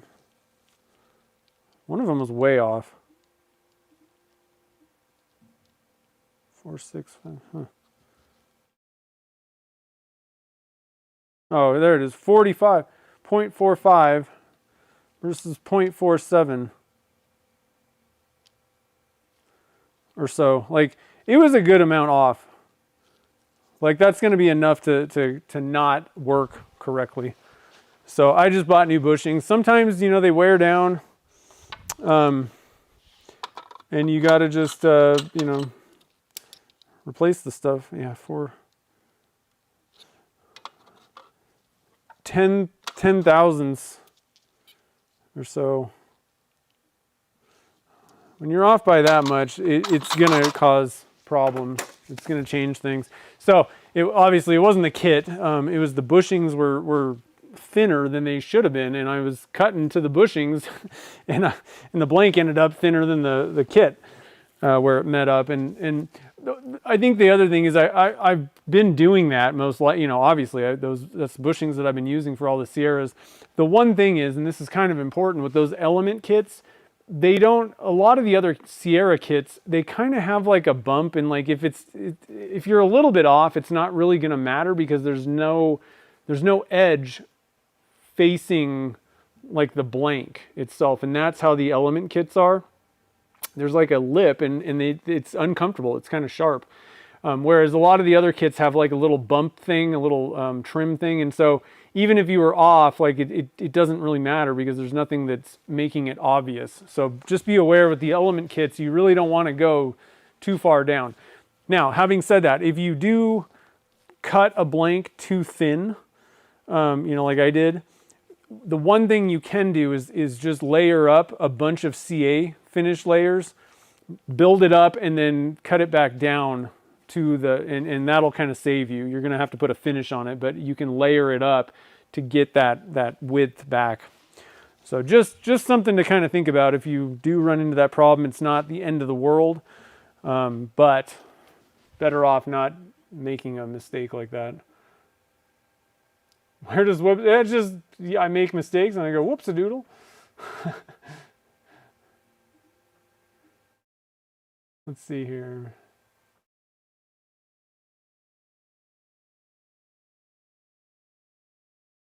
Cooling down in Arizona. It's only 90 in my shop today. Blech.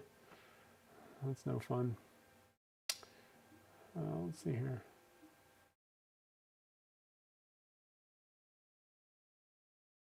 Are they going to disappear? I don't think so. Not here, unless Jake sneaks in. What were you talking about with Chad?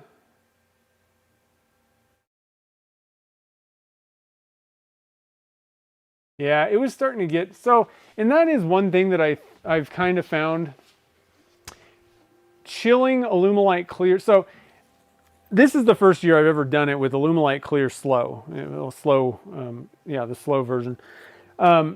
I bought this to chill cactus juice because that stuff will straight like harden on you if it's like 85 in the shop sometimes. So I needed it, otherwise that stuff would just get ruined in the jug.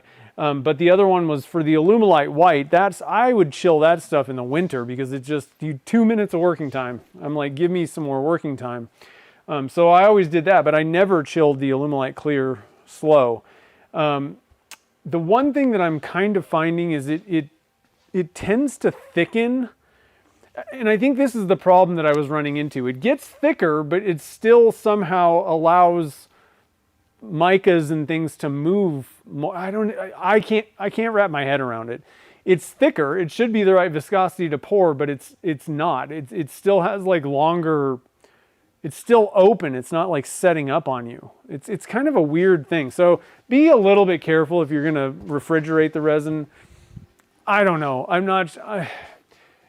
It really makes it tough when it starts getting above 80 degrees to manage it. But what I'm finding, I bought that new resin and I poured some at room temperature. I didn't put it in the fridge first.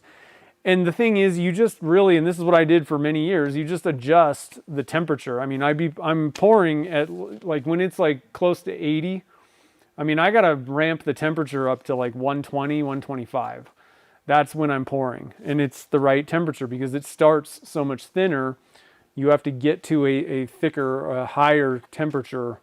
And so it's going to end up warmer, and that's what I would recommend probably doing. I'm not sure that I'm looking at some tests and things, but I may end up just quitting doing the refrigerator thing because especially now that it's starting to not be super hot, like summer temperatures, I think I'm probably done with the fridge thing. I don't know.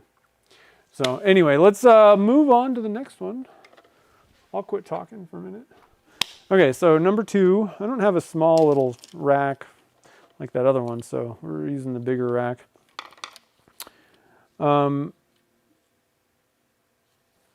Now, what I'm debating doing, I don't know how that's going to work. I think I'm going to leave one out, maybe 2. No, we're just going to do it the same way.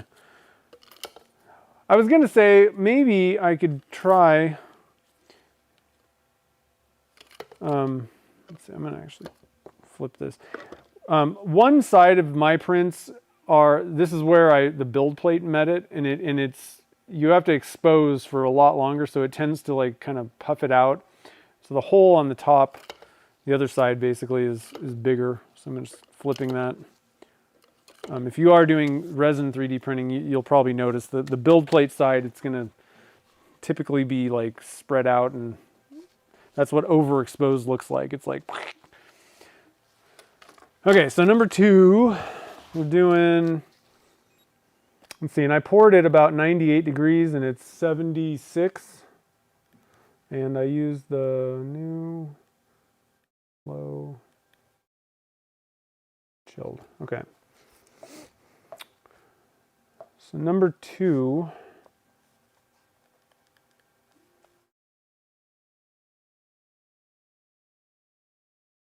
same thing. We're going to do 360 grams. Actually, I think that's too much. So I think we can get away with 50.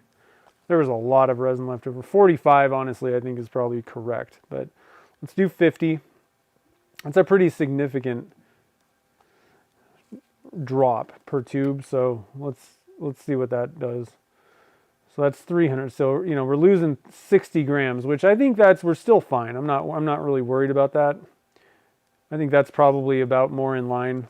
Little bit left over to pour extra, but let's see, 300. So 100 grams in each one. Oh, let's see, we're doing 4 this time. So that's not right. We're doing gold starlight, we're doing macro sparkle, we're doing robin egg, and then bronze. That's going to be pretty good, I think.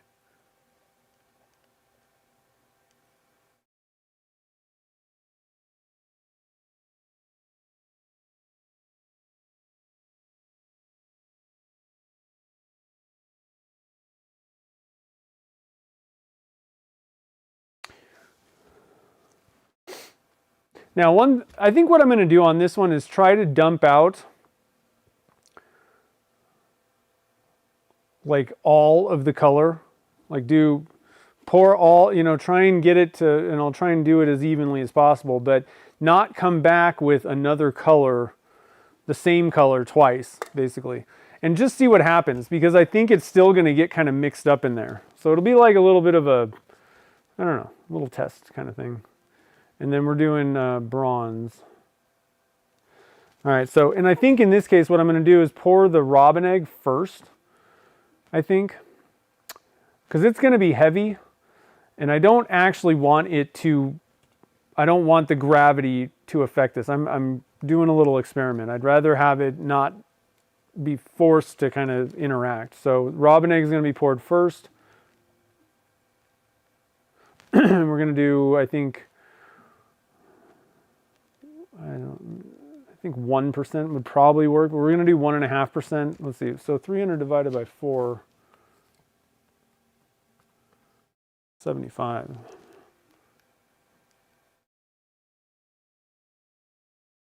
So, and then that times,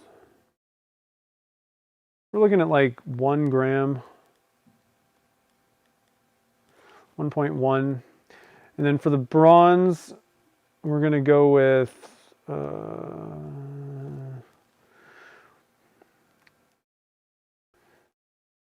going to look at a 1/4 teaspoon for the bronze one. That's a regular mica powder. Where macro sparkle, that's really more of a glitter. We're going to have to put more of that in there. And same with gold starlight. That's going to require a lot. So probably like 2 teaspoons is probably what we want for the golden starlight. I don't even know if I can get 2 teaspoons out of that little thing. Let's see. Macro sparkle. I'm going to look at what 1 teaspoon looks like and see where we go from there. Now, this round, I think I'm probably going to pour at...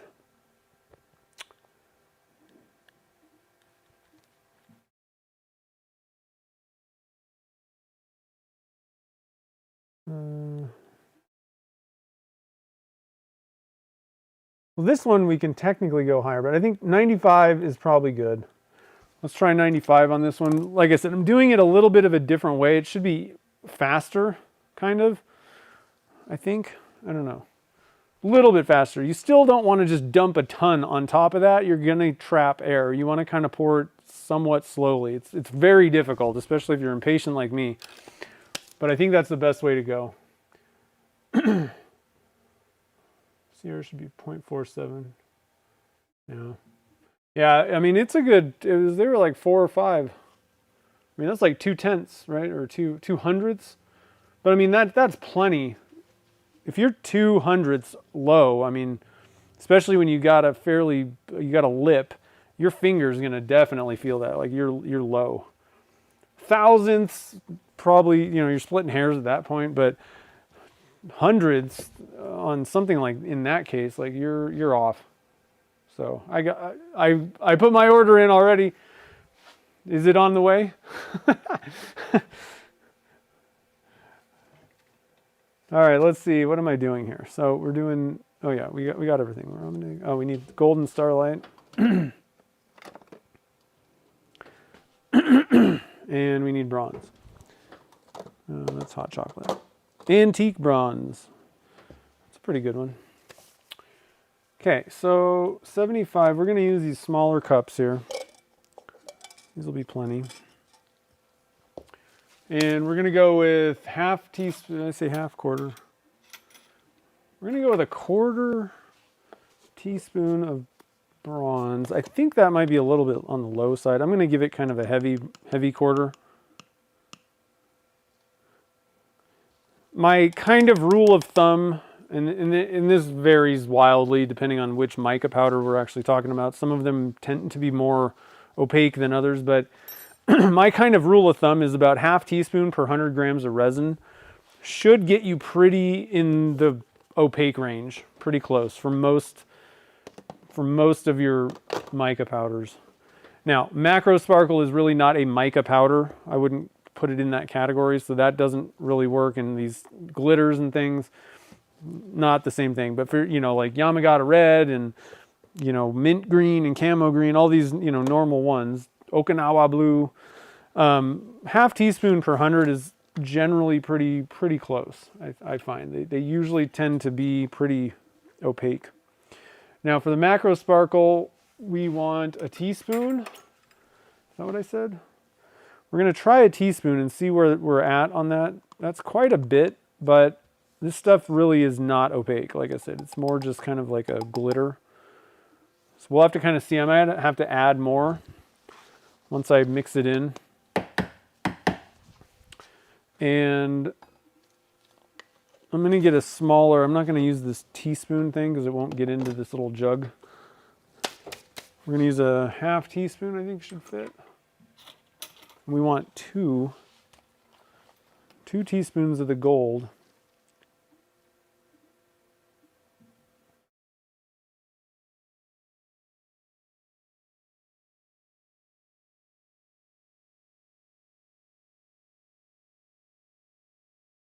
Okay. Always tap, tap, tap it. Get all your little gold particles off of there. Jake's here. What's up? Mr. Gold in the house. Mr. Gold.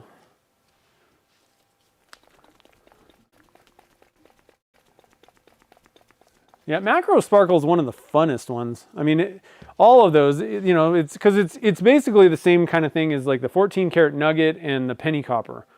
Those ones are like really awesome. Those are really cool, like colors or whatever you want to call them. They are colors, but they're kind of a little bit different than like a mica.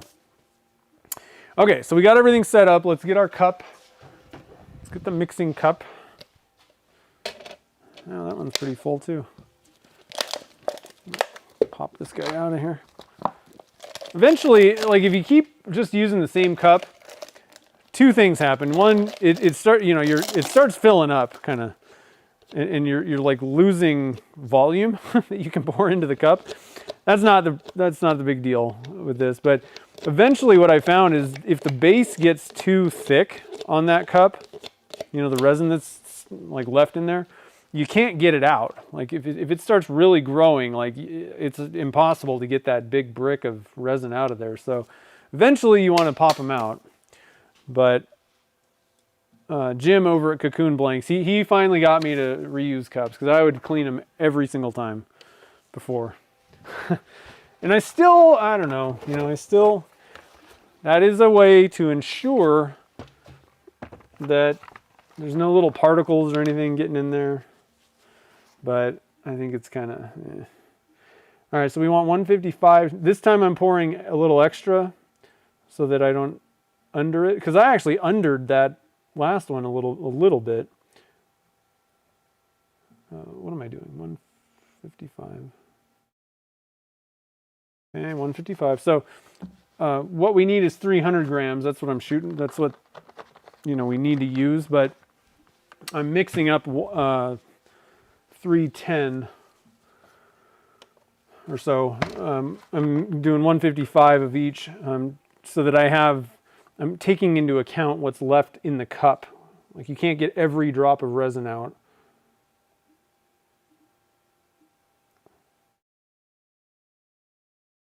So if I only mix 300, which is what I did last time, I was down about 10 grams, 5 to 10. Whoa, I went a little over, that's okay. Little extra part B, when you're dealing with this resin specifically, not a big deal. But you want equal parts in most cases.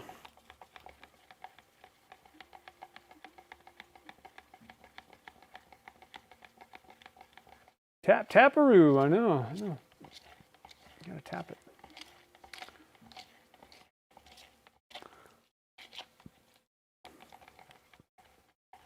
Feels like lunchtime. Actually, it feels like past lunchtime to me. And it is.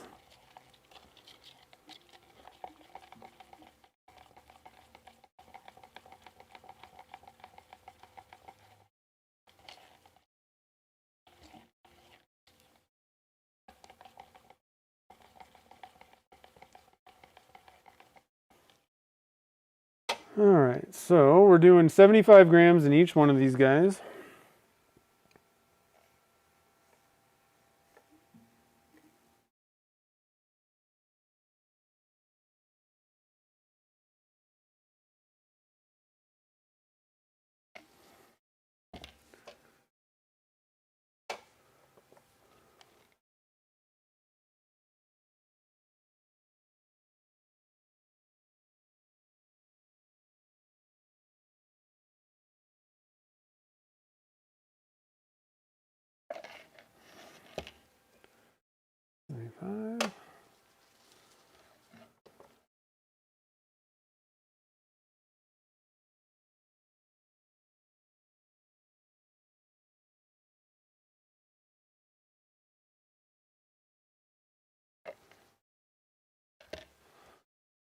Five. And the rest. Really don't need to, well, that lets me know. You know me, I like to be anal about this. I want to make sure that I got 75 grams in there. Otherwise I might quit early. Quit scraping.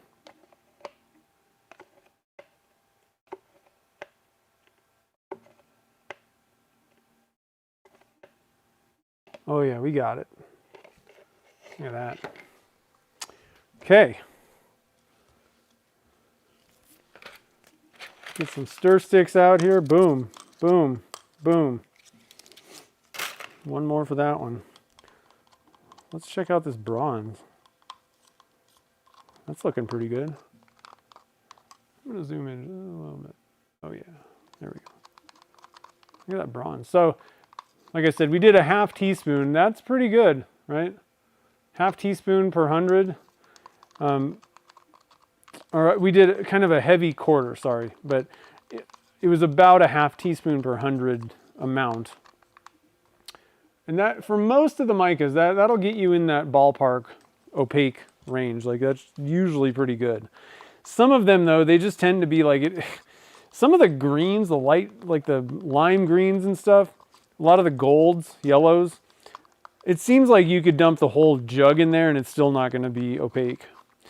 Now the macro's looking pretty good, but again, this is like a glitter kind of thing, so you tend to get see-through. Like, this is going to be another tube painter for sure.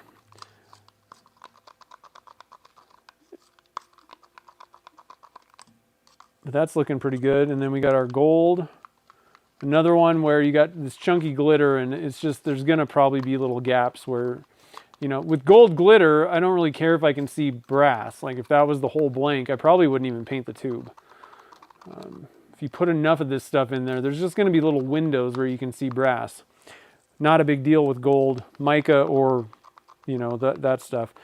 If you can see brass behind white, it looks terrible. So probably going to go with a white tube on these also, FYI. So we're at about 79. Let's see what this one shows. Yeah, 79, 78. So again, I'm going to kind of wait a little bit to pour the liquid pigment in, probably. What I don't want is, if I pour this, sometimes the liquid pigments tend to have an effect on the resin more than micas. And the problem is, some of them tend to keep it a little cooler. And what I don't want is this one specific color to be like, well, I guess it doesn't matter in this case. I'm going to dump it in right away.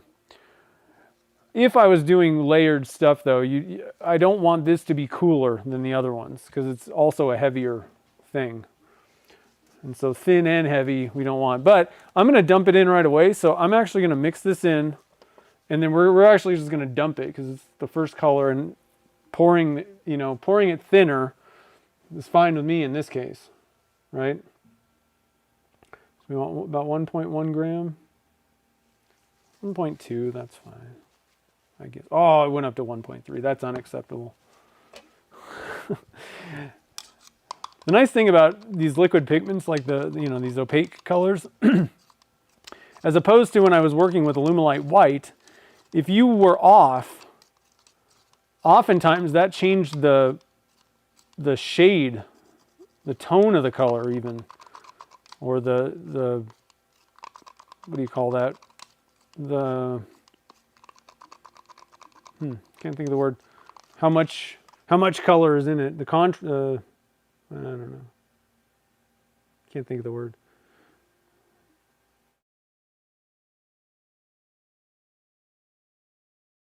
So what I'm going to do is we're just doing one color at a time. I want this to get to the bottom. And the problem is making it somewhat equal. I don't really care if it's perfectly equal in each one of these blanks, but what you need to watch out for is not running out, you know, before you get all 6 tubes. So a lot of times it's best to just kind of go around. And I actually did a pretty decent job there, it seems like. Being somewhat even, it's not like way off. That's surprising. Okay, so we got that color. Now I'm going to wait for these ones though, because they're not at the temperature I don't think that I want yet. Let's see. Shooting for like 95, yeah, so it's only at 86. Very thin. I don't like that. I don't want thin. No. And I think what I'm going to do, excuse me, I think what I'm going to do is, I think I might go with the white next, then gold, then bronze. I don't know. Just seems like a good way to do it. Oh. Let's see where we're at here. 88. So these guys are all about the same. Yeah. Let's see here.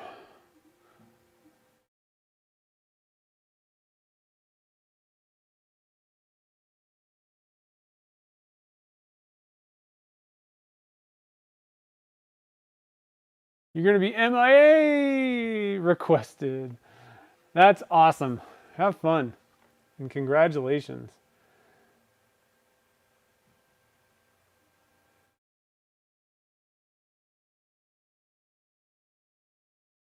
Yeah, sparkle is a color. Oh, the Rocky Mountain Wood Turning Symposium. That's fun. That's next week. Cool. Pigment. No, concentration? No. What is that word that I'm looking for? Is there a...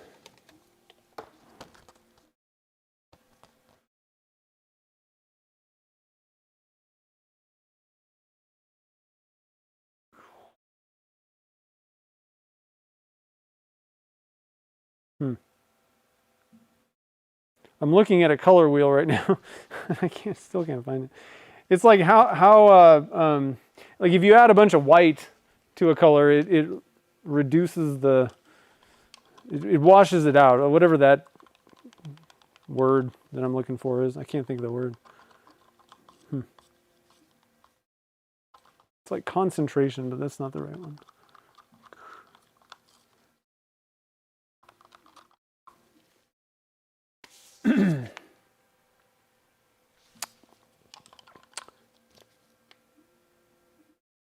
Oh, shoot, 93.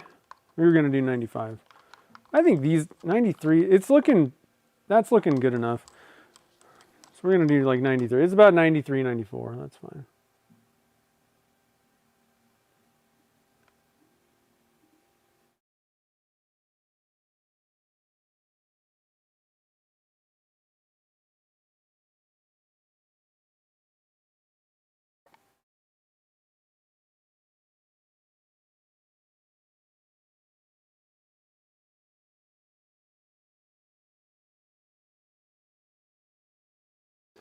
Now, one thing, I don't know what the exact amount of resin that I need to fill this. So we may kind of end up with like less bronze in these blanks just because we run out of room in the tubes.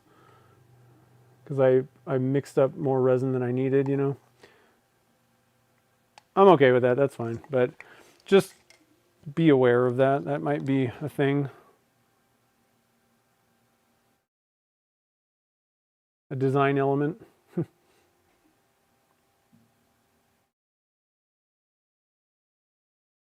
This is much better. This is the consistency that you really want. You don't want it to be that super thick. It was pretty thick last time. Oh, got a little excited there. I'm going to look at the side of these things and see. But you know, the thinner the viscosity, the easier it is to go down and fill up. Now, another thing you can do is just kind of tap this, and that might also kind of help. But it's filling in much better this time. I'm going to add a little bit more gold here. That one seems to be a little bit low. Oh, that one's getting kind of full. That one, I think.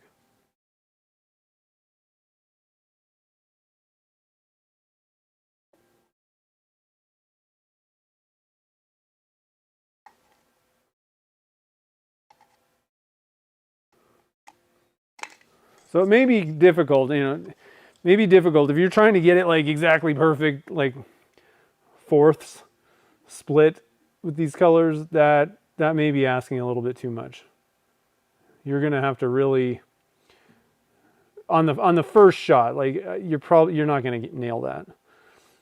You can get it, but it is going to require you to do some, you know, do a couple pours and figure out like what is the exact amount of resin that I need for each color.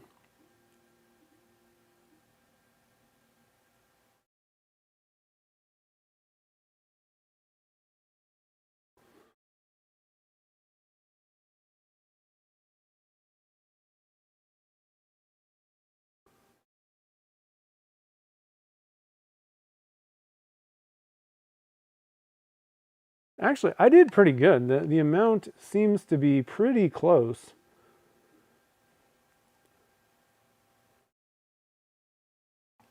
We've got a decent amount of bronze left over. I'm actually curious how much bronze is left when we get done pouring this. Now, it might have been a little bit low temperature for micas only.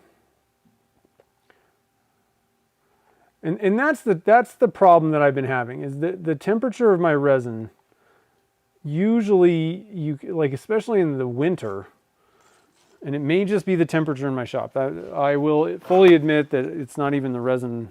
Like there may not be a problem with the resin at all, but when it gets thinner, the problem is you sometimes can't get it to a point where it's not super thick. Let's see, we got about 18 grams left over in that one. I got resin all over my nice scale. I don't like that at all. And I don't think, because it was so thin, I don't really see the point of twisting these, because they don't look like there's any gaps whatsoever. So the thinner you can pour it, the less air bubbles and pockets and trapping of air can happen. But these are looking pretty wicked. I can't really show the side. I don't have like a side camera. You can kind of see the sides, but they're pretty cool looking. But you still have color, not so much of like the blue, but there are some colors. They're not just dead stacked on each other. They're kind of, there's a little bit of color that ends up throughout from each color, just kind of left behind here and there, depending on how things flowed. So these triple helix 3D prints are pretty awesome. So again, you can get the 3D print file. So if you have a 3D printer, not the actual physical pieces, I don't make those and sell them. I do sell the file for those that have 3D printers. If you want to print your own, that is available, and I'll drop a link. I forgot to put that in the description. It'll be there for the replays, but it's not there right now. So I'll get that link again if you want to check out the 3D prints that are in stock to print out.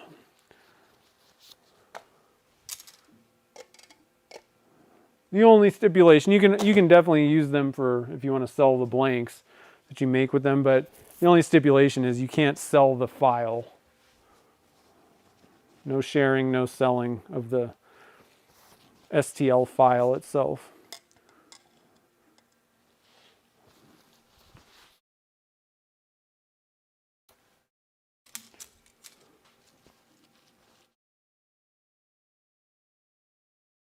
Actually, I think this bronze is going to look pretty cool with this peacock. I think it's a better use than just kind of filling the top of that thing.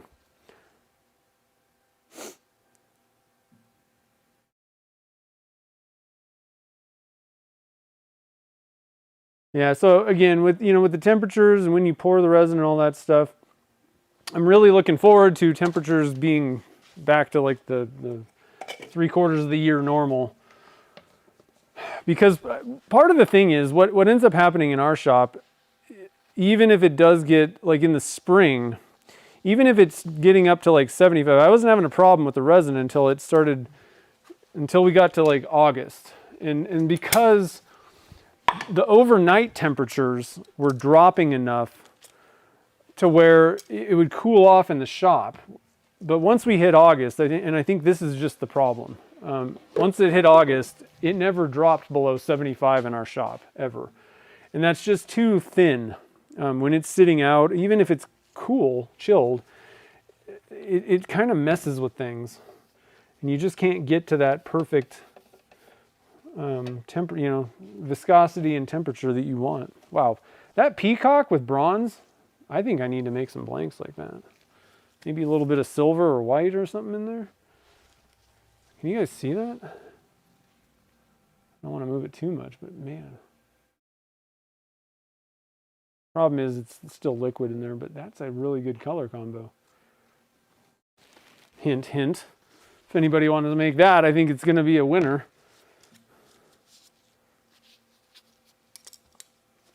Turquoise or teal. Teal and bronze. Tealish peacock. Pretty good. I think robin egg blue and bronze would probably look good together too. It's kind of in the same region. What was the word that I was looking for, guys? What was I looking for? Did anybody come up with it? Let's see here.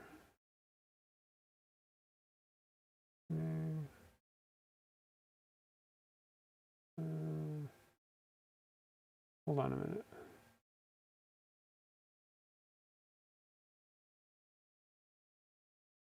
I'll switch to this view while I'm staring. Let's see here. I think I missed a lot. What's going on here?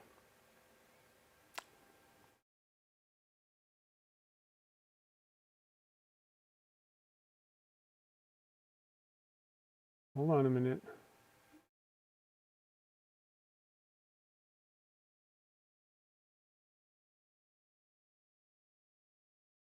Yeah, I think they are going to be pretty classy looking, these blanks. Chicken egg blue cap? I know. That's right. Hold on a minute. Let's see here.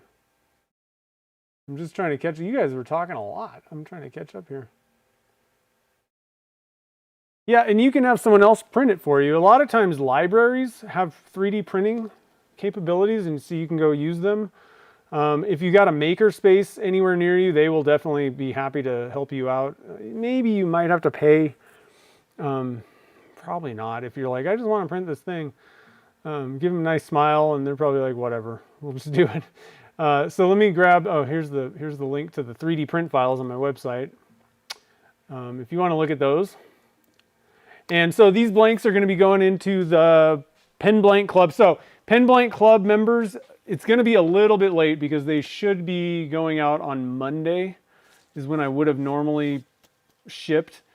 But because we're doing these today, and I was a little bit worried about what was going on with those blanks and the resin and all kinds of stuff, I need to make more of these this weekend, and so I want to wait until they're fully cured before I ship them out. So probably we're looking at the Pen Blank Club boxes going out on Friday just to make sure, maybe Wednesday. So just be aware of that, but we're on track. Everything's looking good. Like I said, the one thing about the resin issue that I was having is it cured fine. It turned fine. There was nothing wrong with it. It wasn't like, you know, dripping, oozing, or doing something odd. Everything worked fine. It's just working with it and then looking at some of the results, it appeared like I was pouring too early. I mean, that's what it looked like, and I think I was, I guess. I don't know. I hate temperatures. I don't like warm temperatures with the resin. So anyway, so just wanted to let you guys know. So these ones are going to be going into those boxes this month, and like I said, I'll make some more. I think for the third round, for third batch, let's see, I need to make probably like at least one more batch. I'll probably just come up with my own colors on them and do kind of so we'll have to see which one you get. It'll be one of three. That'll be fun. One of which you don't know what they are. Pretty cool. Let's see here. Yeah, you don't have to print these things on a resin printer. I recommend it if you can. You don't have to. The other thing is there's even online services that will print these things for you. I can't think of what the names of these things are.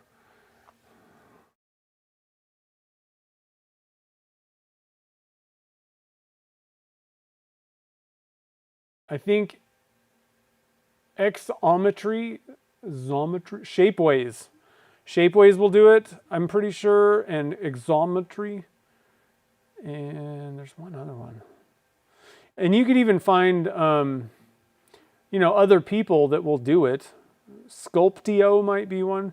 Now, I'm going to be honest. If you go with one of those types of services, it's probably going to be pretty expensive. But it'll probably be done pretty well. You're probably better off if you're going to do the online thing. You might see if you can find, like at Thingiverse or some of those types of places, somebody that has a 3D resin printer, have them do it instead of like this big company. It's probably going to be cheaper and probably done better, possibly. So there are other things like that, but locally, you know, like I said, if you've got a friend or a makerspace or libraries in the US, at least for sure, many of them have 3D printing like capabilities. Like even in Carson City, they got a pretty big printing lab. I don't think they do any resin printing, but they've got a good amount of 3D printers up in there. So who knows, you know? Yeah, the bronze, you know, bronze is, I don't know. I'm always like, bronze. But it kind of like, after the fact, you're like, oh, why don't I use bronze more? It looks really good.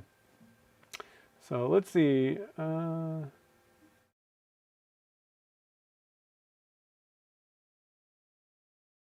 3D printer show off geek. That's fine. 3D, we need 3D printer show off geeks that know what they're talking about. Yeah, but the resin printers are much finer detail, but they're not necessary.